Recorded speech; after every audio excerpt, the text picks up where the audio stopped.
Hello, true believers, and welcome back to another edition of BK's Bullets. It's another week of DC animated classics. This week, I will be taking a look at 2008's Batman Gotham Knight.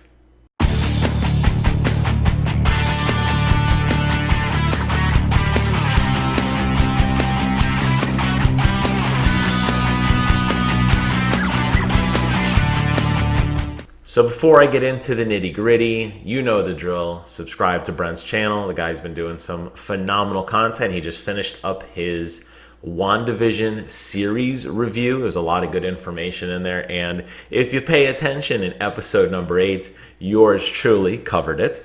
I think that was probably the best of the entire run, but I digress. Today I'm going to be talking about Gotham Knight, which is a collection of 6 short stories, all loosely bundled together by a very thin plot thread, but there is one there. It's unofficially dubbed as the Batimatrix. Similar to what the Animatrix did years ago, where you had a collection of all these short stories that kind of piece together some of the gaps of the movie. My understanding in talking with Brent and reading on Wikipedia is that this collection of movies is tied loosely into Batman Begins. I didn't see any of that. Not that I didn't see Batman Begins. I didn't really see that connection.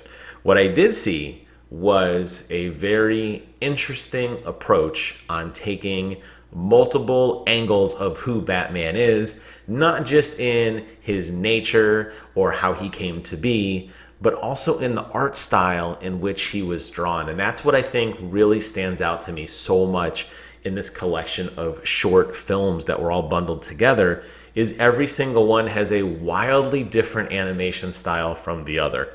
The stories in of themselves are okay. A lot of them are more talking in nature. There isn't necessarily tons of action, not in the way that I had seen in some of the other movies, definitely drawing in contrast to what I checked out last week.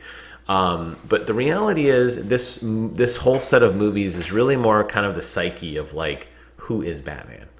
And in each of these little videos kind of focuses on a different piece of kind of how he came to be and kind of what goes through his head, and really in an interesting way, what others think of him as well.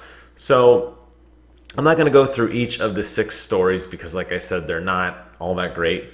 Some of them are better drawn than others for sure. Some of them have some kind of zany looking Batman costumes. It seems to me that when this was put together, DC said, hey guys, we're going to break this up. And I'm looking at the 6 segments here, of which there were 5 different studios that were responsible for the animation styles. They went to each of them and said, just go nuts. You know, this is going to be a very Japanese animation inspired show. We want you to have fun, draw whatever you want.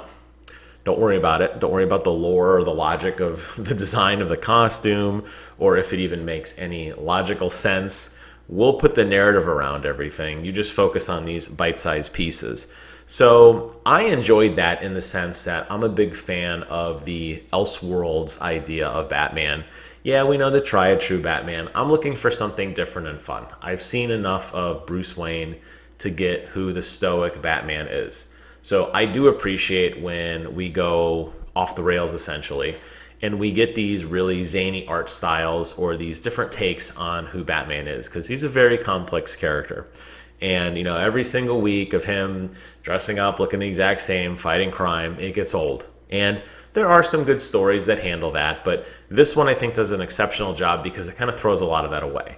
And it's like, okay, don't worry about any of that other stuff. Let's just get into the psyche of what other people think of Batman. So one of the stories that I thought was particularly interesting happened to be the first one, called Have I Got a Story for You, in which these skater kids are sitting around talking about their experience with seeing Batman and how they each describe him differently. One of them envisions him as this ghost, which is really interesting. He kind of fades in and out of reality, like a smoke monster almost. One of them envisions him as a giant robot. And it was really cool to see these kids' imaginations. And you got to think, if you were a citizen of Gotham, number one, get the hell out. But number two, you know, you may have not actually seen Batman firsthand. So you're hearing bits and pieces of this legend, this myth of this guy, we assume, right? Of going around fighting crime nightly, being the savior of the entire city. How does he do it? Well, it's because he's supernatural, of course. No, it's because he's a robot. He's an alien. He's a smoke monster. He's whatever. And I like that they play on that concept a lot in this particular film. And I thought that was really, really interesting. Some of the other ones are much more grounded. Some of them don't even really focus so much on Bruce Wayne. It's more so kind of like what everybody else is up to. It culminates with the finale episode, which does, like I said, loosely tie the entire story together, in which you find out all this kind of other stuff that was kind of culminating into Batman taking down sort of this villain, this guy who's been up to no good, and this like small crime ring. You kind of see all that come together in what is really the most action of all 6 of these films, a big showdown with Deadshot at the end, which I found interesting. I think the one that stands out most to me had to definitely be the one called Working Through Pain. That one really focuses on Batman after a fight where he's been shot. And he's working his way through the sewers, nursing a wound, talking on the bat phone, I don't know, to Alfred, trying to get an exfil because he needs to get home and be patched up. And it's a really interesting tale because it goes back in all these flashbacks of a time when Batman was learning how to deal with pain.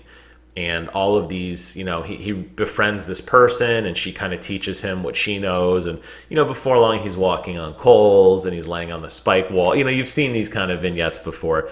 But it's interesting to see kind of where his mind goes when he's in pain and how he channels it to become this evil fighting crime machine. I don't mean evil in a bad way, but, just he's able to channel that power in a very constructive way. And I like that. So ultimately, I do appreciate what they were going for here, and the art style alone, as I've mentioned probably numerous times on this channel, I've been trying to aspire to become an artist, and I draw a lot. I'm constantly drawing and trying to sketch what is my art style. I don't have an art style yet, and I try different things and I emulate things, but this just blew my mind with creativity to see so many different takes on what Batman could look like, how he could fight, how he was dressed, how he was characterized. And it really, for me, inspired me. I want to go draw right now. I want to get back in there and just try to take any of this and try to regurgitate it back on a piece of paper, which was really, really cool. But the story part of it, like I said, to me, the story part of it falls flat. And I almost wished, after it was said and done, and I realized, oh, they really are tying everything together ever so loosely. I kind of wish they didn't even explore that. I wish they doubled down on each individual segment and we just had 6 different short stories of the psyche of Batman. And just stick with those. Don't worry about tying together some cohesive thing. There's no mystery to solve here. There's no villain that has to be taken out. Just focus on Batman as a character and let each of his personalities or different aspects of his psyche, for lack of a better word, let those pop out in each of the 6 animated films. Don't worry about tying everything back together because it really wasn't that interesting when you kind of solve the mystery, so to speak. I'm looking at it here, and it does seem like it was a pretty good commercial success. I think, let me find the number here. It's got a pretty decent reception rating, sitting at a 75% on Rotten Tomatoes.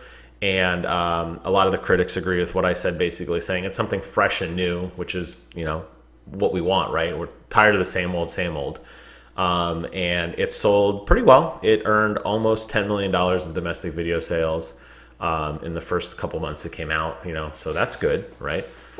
So I'm happy for them. I would like to see, and I don't know, every week is an adventure with me. You just never know what I'm going to come to next, but I like this idea. I like this concept of these short little bite-sized stories that can be bundled together in a film. That's fine.